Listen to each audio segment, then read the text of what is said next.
लोकशाहीची black coat लढाई, ममता बॅनर्जी विरुद्ध निवडणूक आयोग. नमस्कार, आपण पाहत आहात वन प्लस मराठी.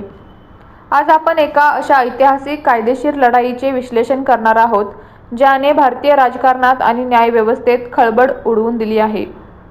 पश्चिम बंगालच्या मुख्यमंत्री ममता बॅनर्जी यांनी चक्क 23 वर्षांनंतर वकिलीचा काळा कोट परिधान करून सुप्रीम कोर्टात हजेरी लावली.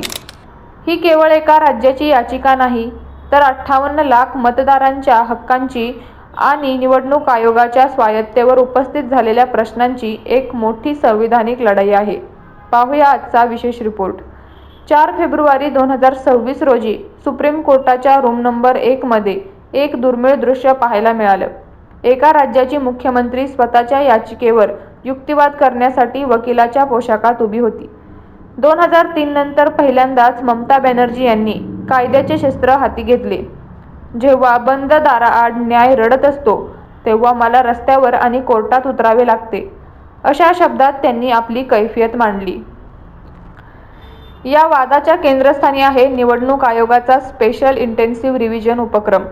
या प्रक्रियेत पश्चिम बंगालमधील तब्बल 58.2 लाख मतदारांची नावे मतदार यादीतून वगळण्यात आली आहेत.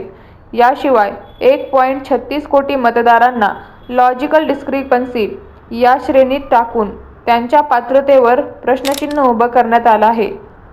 महत्त्वाची आकडेवारी, वगळण्यात आलेल्या मतदारांमध्ये पुरुषांपेक्षा महिलांची संख्या 4 लाखाने जास्त आहे.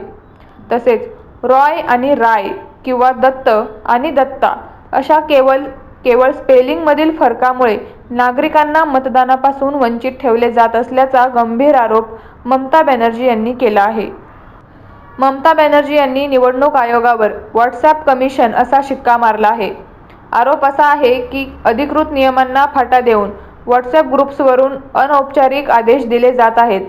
तसेच आर्टिफिशियल इंटेलिजन्स आणि प्रोजेनी मॅपिंगचा वापर करून मृत किंवा स्थलांतरित ठरवून मतदारांना यादीतून बाहेर काढले जात आहे.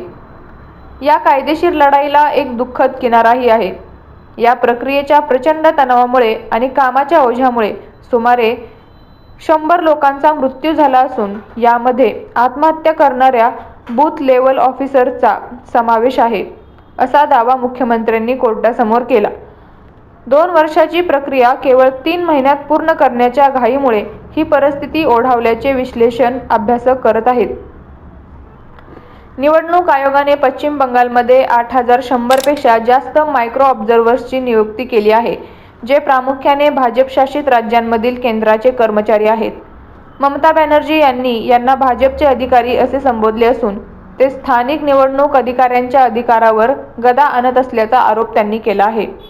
दुसरीकडे राज्य सरकार सहकार्य करत नसल्याने ही नियुक्ती करावी लागली, असा बचाव निवडणूक आयोगाने केला आहे.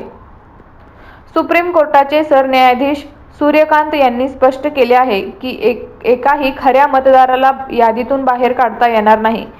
कोर्टाने निवडणूक आयोगाला संवेदनशील राहण्याचे आदेश देत नोटीस बजावली आहे.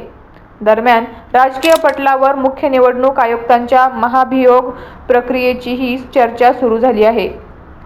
आगामी 9 फेब्रुवारीला या प्रकरणाची पुढील सुनावणी होणार आहे. तंत्रज्ञान आणि पारदर्शकतेच्या नावाखाली लोकशाहीतील सर्वात मोठ्या अधिकारावर म्हणजेच मतदानाच्या अधिकारावर गदा येते का, हे पाहणे महत्त्वाचे ठरेल. ही केवळ ममता बॅनर्जींची लढाई नाही, तर प्रत्येक भारतीय नागरिकाच्या मतदानाच्या हक्काचे रक्षण करणारी एक कसोटी आहे. याबद्दल तुम्हाला काय वाटते? तुमचे मत आम्हाला कमेंट्समध्ये नक्की सांगा.